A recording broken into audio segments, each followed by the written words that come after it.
University of Kalyani অর্থাৎ কল্যাণী বিশ্ববিদ্যালয়ের সম্পূর্ণ নতুন শিক্ষানীতি অনুযায়ী প্রকাশিত দ্বিতীয় সেমিস্টারের এমডিসি ইএনভিএস সিলেবাস এবং সাজেশন সম্পর্কে আমাদের আজকের এই special video.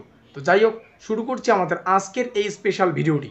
University of Kalyani অর্থাৎ কল্যাণী বিশ্ববিদ্যালয়ের সম্পূর্ণ নতুন শিক্ষানীতি অনুযায়ী প্রকাশিত দ্বিতীয় সেমিস্টারের এমডিসি অর্থাৎ মাল্টিডিসিপ্লিনারি কোর্সের অন্তর্গত ইএনভিএস কোর্সের যে সিলেবাস, সেই সিলেবাস এবং সাজেশন সম্পর্কে আমাদের আজকের এই স্পেশাল ভিডিও।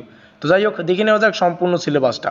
এখান থেকে একটা বিষয় দেখো, আমাদের এখানে কিন্তু দ্বিতীয় সেমিস্টারের মাল্টিডিসিপ্লিনারি কোর্সের অন্তর্গত ইএনভিএস এর যে কোর্স সেটা কিন্তু লেখা রয়েছে।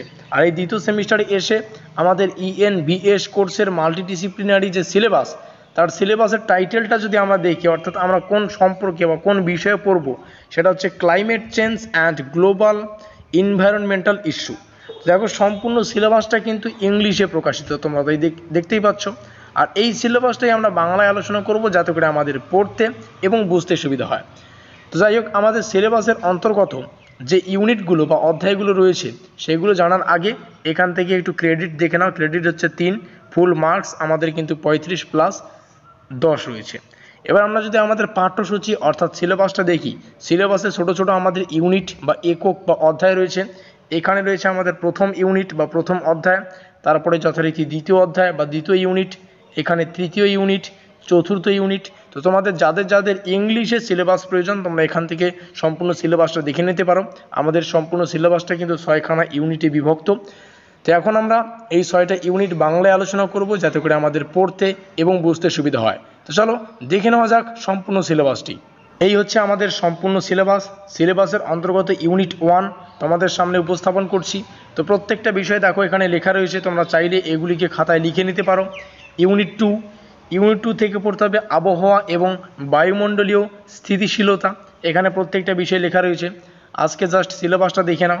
পরবর্তী ভিডিওগুলিতে আমরা এই সিলেবাসের উপর ভিত্তি করে কিন্তু সাজেশনমূলক ক্লাসগুলি খুব দ্রুত তোমাদের সামনে উপস্থাপন করব। এই হচ্ছে আমাদের সম্পূর্ণ সিলেবাস। এখানে রয়েছে ইউনিট 4 থেকে পড়তে হবে অ্যাসিড বৃষ্টির কারণ, প্রকৃতি এবং মাটি, জল। তারপরে রয়েছে বায়োটা, প্রত্নতাত্ত্বিক, ঐতিহাসিক বা ঐতিহ্যের উপর যে অ্যাসিড বৃষ্টির প্রভাব, এই কয়েকটা বিষয় রয়েছে। আমরা অ্যাসিড বৃষ্টি সম্পর্কে এর আগেও পড়েছি। তো যাই হোক, যেহেতু সিলেবাস আমাদের আজকের টপিক, সিলেবাসটা দেখে নাও, কোন কোন বিষয়গুলি রয়েছে সেগুলো দেখে নাও, কীভাবে পড়তে হবে একটু পরেই তোমাদের সামনে উপস্থাপন করছি।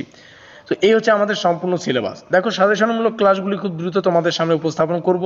এখানে থাকা প্রত্যেকটা তথ্য আমরা ইতিমধ্যেই কিন্তু অল্প হলেও কিন্তু এর আগের ক্লাসগুলিতে যথারীতি পড়েছি বা শুনে এসেছি, বা অল্প হালকা হলেও কিন্তু 2% হলেও আমরা জানি। তো যাই হোক, পরবর্তী যখন সাজেশনমূলক ক্লাসগুলো তোমাদের সামনে উপস্থাপন করব, সেখানে কিন্তু তোমরা বিস্তারিত জানতে পারবে। তো তার জন্য তোমরা কিন্তু চ্যানেলটিকে সাবস্ক্রাইব করে রাখতে পারো, যাতে করে পরবর্তী আপডেটগুলো খুব দ্রুত পেতে পারো। তোমরা চাইলে কমেন্ট করতে পারো আজকের এই ভিডিওটি কোন কোন কলেজ থেকে ওয়াচ করছো, এবং ভিডিওটি যদি অবশ্যই ভালো লেগে থাকে ভিডিওটিকে লাইক করে দিয়ে বন্ধুদের কাছে শেয়ার করে দিতে পারো। আমাদের আজকের এই স্পেশাল ভিডিওটি এই পর্যন্তই।